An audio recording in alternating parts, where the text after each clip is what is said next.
Welcome to the full course online. Now that we've launched Word Desktop, it's time to create a blank document and get familiar with the interface. To create a new blank document, you can click Blank Document at the start. Another way is click on File and from the menu, select New, and then Blank Document, or you can simply use the keyboard shortcut, Ctrl+N. For now, let's create a new blank document and explore the interface. At the very top, you'll see the blue bar called the title bar. On the left side of this bar, you'll notice the document name. Since we haven't saved it yet, it's called Document 1 by default. Once you save it, the name will update automatically. In Word 365, saving is easier than ever because you can click the document name in the title bar to open the Save As window instead of going through the File menu. In the middle of the title bar, you'll see a search box. When you hover over it, a small description called a screen tip appears, telling you what this feature does, and even showing a shortcut if available. You can type here to find any command or feature quickly. On the right side of the title bar, you'll see your profile picture and name. Clicking here allows you to manage your Microsoft account, switch to another account, or sign out.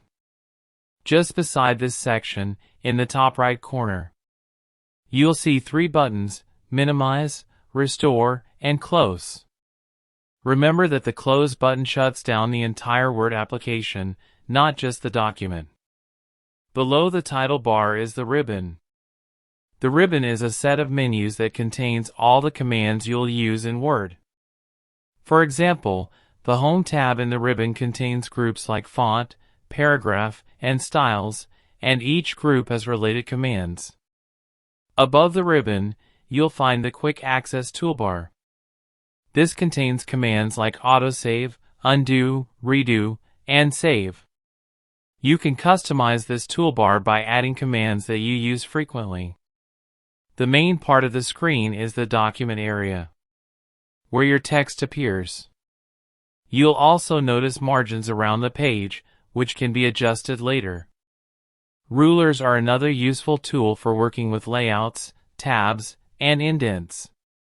To turn them on, go to the View tab on the ribbon, and check the ruler option in the Show group. Once you enable it, you'll see both horizontal and vertical rulers around the document. At the bottom of the screen, you'll see the status bar. This area displays helpful information such as the current page number and the total word count. If you click the status bar, you can see information appears here. On the far right of the status bar, you'll find buttons to switch between different views like Print Layout, Read Mode, and Web Layout, along with a zoom slider to adjust how your document looks on the screen. Finally, when you click the File tab, you open what's called Backstage View. This is where you can create new documents, open existing ones, save your work, print, share, and export files. And that's a complete overview of the Word interface in Microsoft Word 365. In the next lesson, we'll move on to customizing the interface and using key features. Thanks for watching, and stay tuned for the next video.